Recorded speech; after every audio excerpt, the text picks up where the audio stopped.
You're listening to The Lyndia Grant Show. Think on these things with Lyndia Grant. Well, good evening, Radio 1 listeners. It is the 4th of July weekend. Dr. Julian calls it July weekend. Hope you all are enjoying this holiday weekend. We just had Juneteenth for our people, but you'd like to take the day off anyway and celebrate. So you go out and go to your cookouts and do everything I used to do when I was young. So, but we have a wonderful show for you today. Dr. Julian is here with a brand new show. She fell and hurt herself, but I thank God she's in good spirits today. And for our second guest, we're going to have Dr. Sherita Hill Golden talking about type 2 diabetes. All right, Dr. Julian, it's yours. Show is yours. Okay, Lyndia. Well, yes, it is the 4th of you lied, America. You lied about freedom. You lied about justice. You lied about equality. I don't celebrate it. I get up in the morning. I read What to the Slave is the 4th of July by Frederick Douglass. And I may read some other Frederick Douglass and listen to some freedom music. But, like he says, your freedom is not my freedom. Your justice is not my justice. So I just, back in the day when I was really crazy, now I'm just mildly crazy. If you call my house, I would read that to you. You could even, I had a bill collector call me one time. I said, hold on, I want to read something for you. She said, well, I just want to know when you're going to make the payment. I said, no. You got to listen to this, and then we can talk about the payment. Because I think most Americans don't understand that, and they should. So there you have it. Yeah. But anyway, we are sitting on top of the 4th of July, and we know that this country has lied. The Supreme Court has rendered their decisions. They issued them on Tuesday morning. It's the last day. They're finished with whatever they were going to do. And here's what they've done. Number one, they said it's okay if that man can end temporary protective status. That's TPS. That puts over 350,000 Haitian people in jeopardy. They came when, of course, war and violence was at its peak in Haiti, and it hasn't gone away. But they really want to get rid of the Haitians. Well, we know what that man thinks about Haiti. He called it an S-hole country, et cetera, et cetera, et cetera. But here's what's going to happen. I mean, many Haitians will be deported. We know that. But what about the people that they take care of? In Springfield, Ohio, and in other places, the Haitians coming in have saved their economy. They've revived home health care. So while people are talking about deporting people, what about the person who relies on a Haitian immigrant for her elder care? What about the warehouse man who relies on those workers to stock his warehouse? So I think it's very short-sighted. Even Tim Wine, the governor of Ohio, a Republican, he said this was going to wreak havoc on them. But of course, that man doesn't care. And so here we have it. Now, interestingly, they coupled Haitian immigrants with Syrian immigrants. I think the only reason they did that was to say it wasn't racism. But in any case, the court found that the president can do this. The court is handing him power like you hand somebody peanuts. The other thing they did, as an example, we have administrative agencies like the Federal Trade Commission and others. And those folks usually go through they're appointed usually by the president, but usually they're usually 5-member, like the Federal Trade Commission. They're usually 5-member bodies, and usually the party in power, Republicans, would get 5 seats, and the Dems would get, not 5 seats, the Republicans would 3 seats, and the Dems would get 2. So basically, the party in power will have the majority on the commission, but there will be Democrats there. This president fired a woman, Rebecca Kirby Slaughter, because he said she wasn't with the program. Now, this is a total new way to look at these regulatory bodies that are supposed to be independent. But he fired her, and she sued, and they came back and said he had the right to replace people. Now, where he does not have the right to replace is with the Federal Reserve Board. So he's been after Lisa Cook, African-American woman economist. He's been after her since he came into office. 2 years, just about. Had all kind of lies. She did this, she did that. And the Supreme Court said she has to have due process. They can't just up and fire her. They have to do something else. So he got slapped around a little bit, but he basically prevailed. He prevailed with the regulatory firings, although not with the Fed. The other thing that he's done, the court has allowed him to blur the lines with campaign finance. So now independent campaign finance groups can coordinate better with campaigns. Usually you had to keep it separate. But now, so this gives money more power and makes it more difficult for people because corporations, you know, basically ever since Citizens United, corporations basically are attempting to buy elections, and we see it literally every day. So there are 24 boards and commissions that are presidentially nominated, Senate confirmed, and it looks like he's going to go after several of those. With the Fed, he can't, but with many others, he can. So he has more power today than he did yesterday, even though the Supreme Court slapped him around a little bit. As an example, he still has to pay E. Jean Carroll, the woman that he felt up, probably raped in a dressing room in San Francisco. He still has to pay her. I think it was in San Francisco. She's a San Francisco-based columnist in her 80s now. But in any case, the $5 million that the lower court said he had to pay, the Supreme Court said he had to pay too. There's also a pending $83 million judgment against him on her behalf. That hasn't been fully litigated. And they didn't say anything about that. But what you see happening here is this man is getting away pretty much with murder, and the court, because they are his court, they have rolled over. Now, again, they haven't completely rolled over, and we see some cases where the Supremes are willing to push back on him, but they push back on small things and let him have his way on big things. So we are looking at a situation where this man has been amassing power, and they've allowed it. He doesn't like birthright citizenship. The Supreme Court did say that anybody born in these United States is a citizen. That's the opposite of what he says. And so that's a good thing. I don't know what's wrong with that man. And I'm not going to try. Yeah, because his family weren't born here. I mean, even though he could be talking about himself. Or his mama. Yeah, exactly. You know? But now one of the other things that I like is that I don't understand his obsession with transgender people. Trans people represent less than 1% of the population. Think about the amount of time, effort, energy those Republicans have been going after them. So most recently, and with the Supreme Court, 2 trans girls wanted to play tennis on their high school team. The court said they don't have a right to do that. So those young ladies are losing basically a sports opportunity and an educational opportunity because people can say, well, I don't want men in the locker room with my daughters. But these are not men, it's trans women.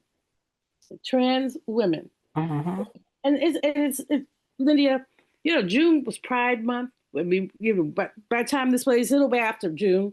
But just because June is Pride Month and it's over, doesn't mean we have to stop having pride and embracing and encouraging folks to be their authentic selves. That seems to be a problem with this man for any number of reasons.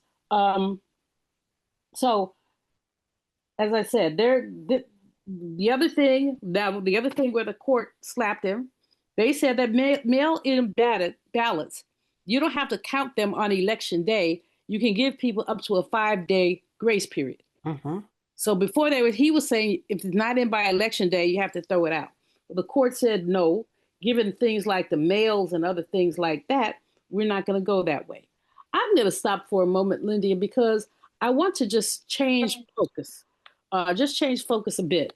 First of all, you and I were both watching Serena on Tuesday, and we just have, she is the GOAT. She is the GOAT. I don't know too many people who will stand up. I think that match went over 2 hours. It was 2-1. She did lose, but she played her some tennis and reminded us of the Serena of old. And the other thing is, there's a generational war going on in both parties, but especially among Democrats who Mamdani endorsed 3 people running for Congress, and they all won. 2 of them unseated incumbents. That's literally unheard of. So we got this generational thing where people are saying, oh, they too old.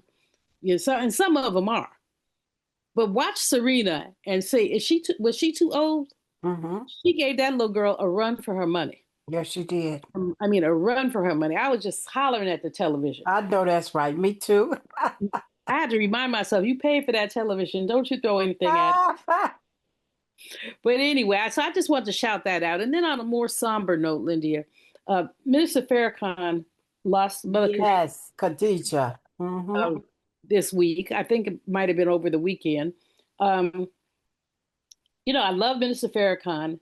She was his helpmeet all those years. They were married for over 70 years. And what I remember about Mother Khadija is she just had a quiet dignity about her. Just a quiet dignity. She was a beautiful lady.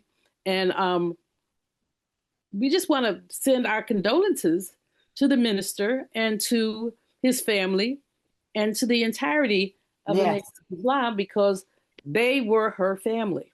And she really made a big difference. She was a role model, not only for the women of the nation, but for many other women who understood that there are many roles that women can play, that you can be political, but you can also be quiet. You can be supportive, but you can also be assertive. I'm so sorry for the minister. I know that she was his comfort. Oh, I know. It's hard when you've been with somebody that many years. You can't imagine it any other way.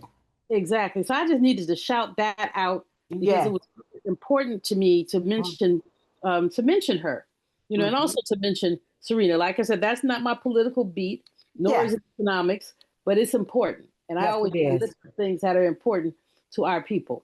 How much more time do I have? That's it. Thank you. That's it. Okay, Lyndia. All right. Thank you, Dr. Julian. I will talk to you next week, and we'll go to our commercial break and be back in a moment. If it wasn't for my care coach at AmeriHealth, I probably wouldn't be so healthy right now. As a man, we don't get checkups or see a doctor regularly anyways. It's probably just a man thing because none of my partners go either. We know we should, but we just don't, and hope it works out. So what changed for you? AmeriHealth assigned me a care coach, somebody that gives one-on-one help, answer questions, explain things, and help set my appointments.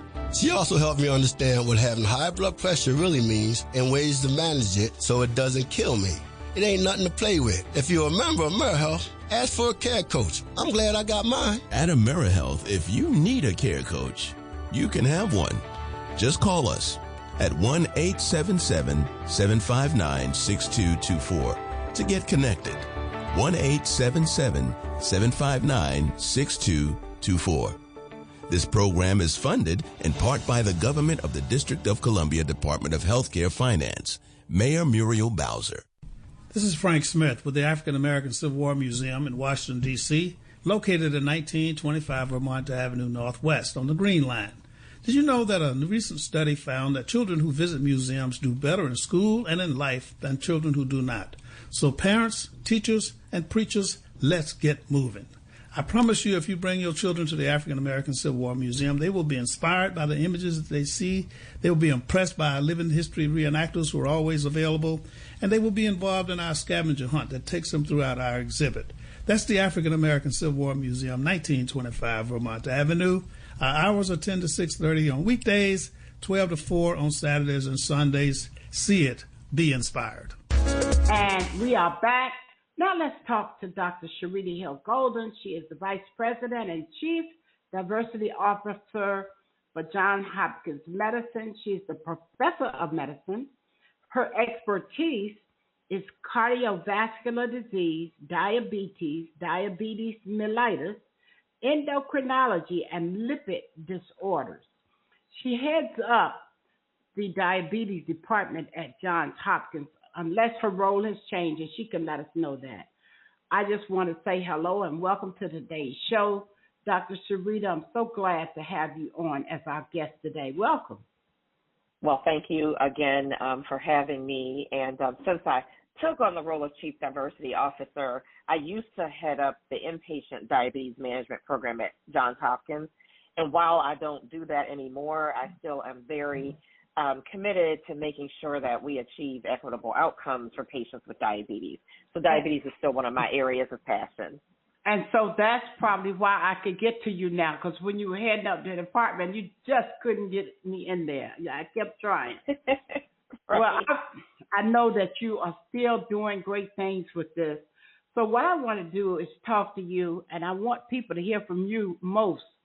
Talk to us about what you're doing over there, Dr. Golden. Tell the listeners how things are in regards to type 2 diabetes after COVID. Is there a difference between what was going on before and after is one of my questions. Right. So, there have been some very, interesting studies that that showed that for people who had diabetes and got COVID, particularly before we had vaccines for COVID, that they had, a much worse outcome from COVID, and that, their high blood sugars got even higher when they were infected with COVID. I think now that we have the benefit of COVID vaccines and booster shots, and, we have medications for COVID like Paxlovid, that people with diabetes are now faring much better when they get COVID.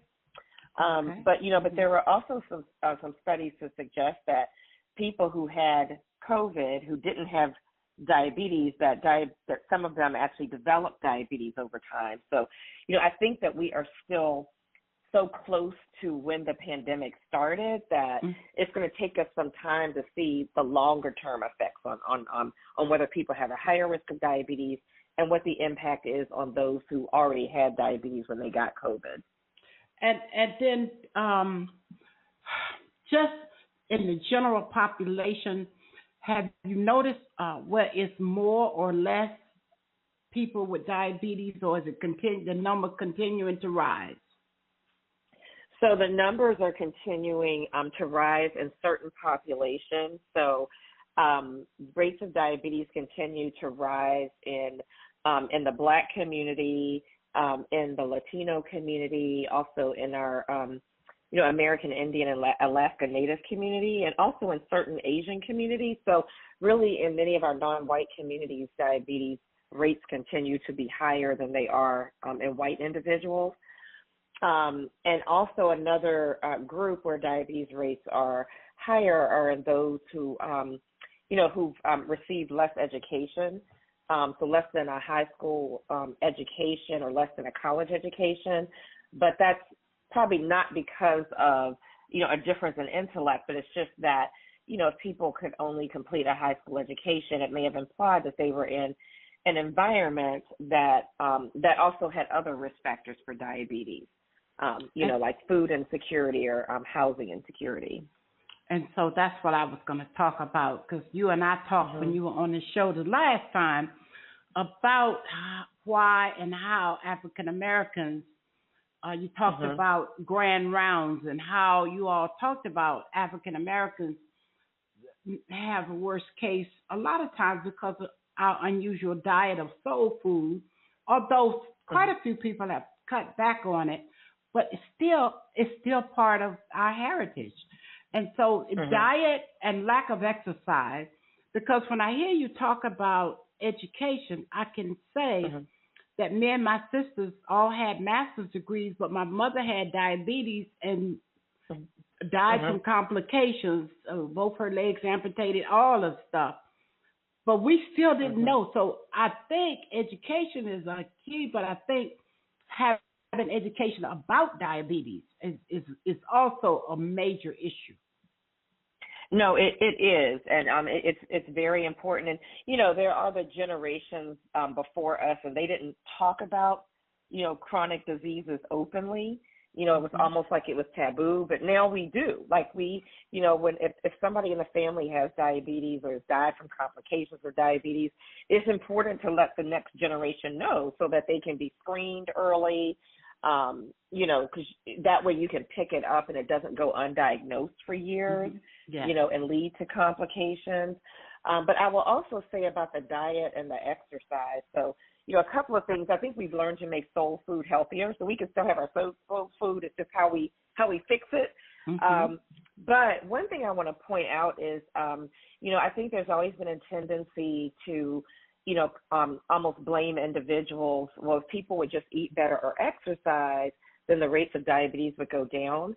But we also have to acknowledge that a lot of times there are structural contributors that are influencing behavior. So, for example, if you live in a neighborhood that doesn't have a grocery store with easy access to healthy food, but, calorie dense, high-fat fast food is easily available, and you have, a restricted income, it's going to be easier to get those foods, which are, of course, going to lead to a higher risk of diabetes.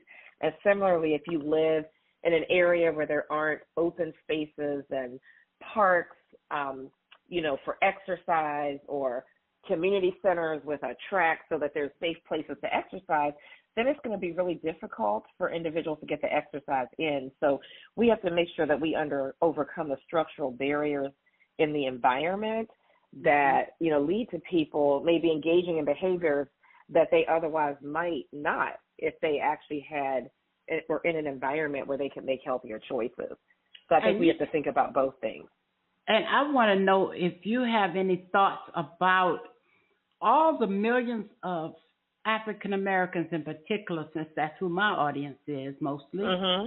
How can we make them understand? Because the reason I'm asking about the importance of them knowing that they can bring their A1C down from changing diet and exercise, most of them don't know. And so how can do you have any ideas about ways we can help spread that word?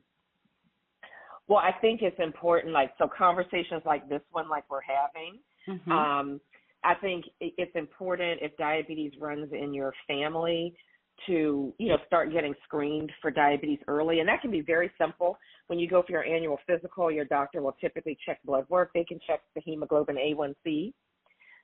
Because if you're found to have prediabetes, then you can actually, at that point, you want to initiate plans to increase your exercise to lose weight. And, we're talking about just 10 pounds of weight loss can make a big difference in improving blood sugar. Making those changes to your diet. A lot of the changes to our diet need to be changes in portion sizes. So reducing the portions we're eating, having half that plate be fresh fruits and vegetables, and then a fistful of meat and a fistful of starch. And then also avoiding the sugary beverages like the sodas and the fruit juice. Fruit juice can be healthy, but it also has a lot of sugar. So just, the 100% fruit juices even still have sugar. So just being aware of that, and I think also having, community conversations. So the American Diabetes Association website has a lot of resources, and they have websites very specific to various ethnic groups. So, specific to the Black and African American experience with, recipes and, how some of our favorite foods can be adapted. But one of the things I think we need to stop using the language, I went to the doctor and they told me I had a touch of sugar. So my joke is sugar never touched anybody. Either you have diabetes or you don't. And so if somebody says, I got a touch of sugar, you need to ask, well, what did the doctor tell you exactly? Is it pre-diabetes? Is it diabetes? Because both of those need to be taken seriously. That's right. And, and so that's the thing. And unlike, some diseases cause pain or, various forms of dysfunction. Like if you have a stroke, you're going to obviously know you're having a stroke because you may be weak on one side, your speech may be slurred. But, a lot of diseases like diabetes, high blood pressure, they don't cause any like physical symptoms until they have led to complications years later. So like they can be silent for a number of years, and that's the reason that you don't want to avoid the doctor. Like people will say, oh, I'm avoiding the doctor because I'm afraid of what I might find out. You actually want to find out early, because that's the period where we can intervene and prevent the complications from happening. Because no matter how educated you are, if it runs in your family, that genetic history is going to influence your risk. So it's better to find out about that sooner rather than later and start to intervene. And then my last question, because we don't have much time, but childhood diabetes, because my granddaughter, Lola, is only 12, and she has to go back to get screened because she keeps getting infections, yeast infections, and she was told that she was getting close to being pre-diabetic. And so my daughter is working so hard to get her on a new diet and exercise and all the things, getting her involved in school. Any suggestions? Yes, so I think with children, it's certainly just so that we all know that, you know, in most children, like worldwide, who have diabetes have type 1 diabetes, but in Black children, it's more likely to be type 2 diabetes than type 1. So, you know, like the adult, what we used to call adult onset diabetes actually happening in children. So, you know, I think it's important for children to actually stay active in sports activities. Like organized sports is a really good way to get regular physical activity, because in our school systems, they don't always have physical education every day. Like I had phys ed every day for an hour in addition to recess. So then, it's incumbent upon us as parents to make sure that they're getting like regular, that they're getting exercise, like through organized sports, dance, things like that. And then, helping them to learn how to make healthy diet choices early. Because the great thing about young people is that they start those habits early, then they'll be able to maintain them into adulthood, because it'll be second nature to them. All right. Well, we used up our time. I'm probably over. I'll have to find a way to cut some stuff, but I love what we talked about. Not cut any of yours, I hope. I hope that you can figure out how to keep all of yours in. So we thank you for being our guest today, Dr. Sherita Hill Golden from Johns Hopkins University, I think. Yeah, you can say like Johns Hopkins Medicine. Okay, Johns Hopkins Medicine. Thank you so much, and we'll talk to you the next time. Okay, take care. All right, bye. Thank you for listening to the Lyndia Grant Show. We hope that you have enjoyed hearing our show today, talking about type 1 diabetes. And we hope that you enjoyed hearing Dr. Julianne Malvo. Let me close by saying words, thoughts, and deeds have a boomerang effect. So be careful what you send out. We do become what we think about. And Scripture says, my people perish for the lack of knowledge. So think on these things. From the Lyndia Grant Show, I'm your host, Lyndia Grant. Until next week, good day. Thank you for listening to the Lyndia Grant Show. Think on these things with your host, Lyndia Grant.